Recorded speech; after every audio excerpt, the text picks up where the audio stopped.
Good day everyone, मैं गुलिस्ता advocate आपका आप सभी के अपने चैनल में खुशामदीद करती हूँ और उम्मीद करती हूँ आप सब खैरियत से होंगे। तो जैसा कि आप सभी को मालूम है कि इस चैनल पर मैं देती हूँ आपको कानून से जुड़ी कुछ ऐसी जानकारी जो भारतीय नागरिक होने के नाते आपको पता होनी बहुत जरूरी है। तो इसी सिलसिले में आज की हमारी वीडियो का टॉपिक है एक परफेक्ट बिल, यानी कि एक मजबूत बिल कैसे बनाएं। तो चलिए वक्त को बिना खराब किए चलते हैं आज के अपने वीडियो के टॉपिक की तरफ। देखिए, वसीयत एक ऐसा कानूनी डॉक्यूमेंट्स है जिसमें एक व्यक्ति अपनी डेथ के बाद उसकी संपत्ति किसमें और कैसे कैसे करके दी जाएगी ये सब निर्धारण करता है। एक मजबूत और स्पष्ट बिल न कि संपत्ति से जुड़े विवादों का निपटारा करती है बल्कि परिवार में सुख शांति भी बनाए रखने में बहुत मददगार होती है। तो एक मजबूत बिल बनाने के लिए किन किन बातों का ख्याल रखना है, चलिए देखते हैं। नंबर 1 पर मैं बात करूंगी कि वसीयत को हमेशा लिखित होना चाहिए, केवल मौखिक नहीं होना चाहिए। देखिए, मौखिक वसीयत को कोर्ट में साबित करना बहुत मुश्किल होता है, तो आप ये इंश्योर कर लीजिए कि जब भी आप बिल बनाएं उसको लिखित में ही बनाएं।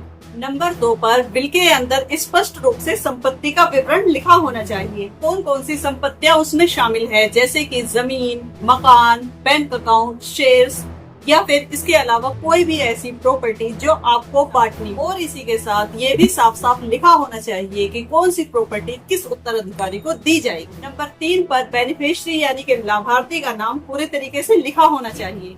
इसमें लाभार्थी का नाम, उम्र, पता और उसका रिश्ता जरूर लिखें ताकि भविष्य में कोई किसी तरह का भ्रम पैदा ना हो। नंबर 4 पर 2 गवाहों की मौजूदगी में ही साइन करें। देखिए, वसीयत पर साइन करते समय 2 स्वतंत्र यानी इंडिपेंडेंट गवाहों की जरूरत होती है जिनके सामने आपको साइन करना होता है और इसी के साथ आपको दोनों गवाहों के साइन भी बिल पर जरूर कराने हैं। और इसी के साथ ये भी आपको ध्यान रखना है कि गवाह जो है वो किसी तरह के बेनिफिशियरी यानी कि लाभार्थी जिसको किसी भी तरीके का कोई फायदा ना हो, इस तरह के गवाह आपको चुनने। नंबर 5 पर आपको आपकी मानसिक स्थिति का स्पष्ट रूप से उल्लेख जरूर करना है। वसीयत में ये स्पष्ट तौर पर लिखा होना चाहिए कि वसीयतकर्ता मानसिक रूप से स्वस्थ है और बिना किसी जोर दबाव के अपनी ये बिल अपने वारिसों के लिए कर रहा।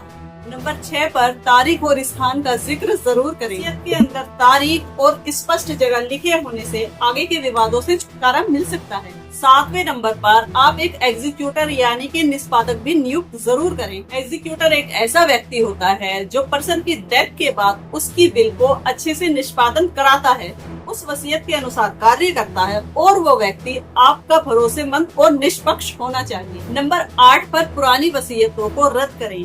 यदि आपके द्वारा पहले से ही कोई वसीयत बनाई गई है तो उसका अपनी नई वसीयत के अंदर जिक्र जरूर करें और स्पष्ट रूप से ये लिखें कि पुरानी सभी वसीयतें रद्द मानी जाएंगी। नंबर 9 पर आप वसीयत को एक सुरक्षित स्थान पर रखें। वसीयत की एक कॉपी अपने पास रखें और वसीयत की दूसरी कॉपी अपने किसी विश्वास पात्र के पास रखें और इसी के साथ वसीयत की एक कॉपी अपने वकील के पास भी जरूर रखें।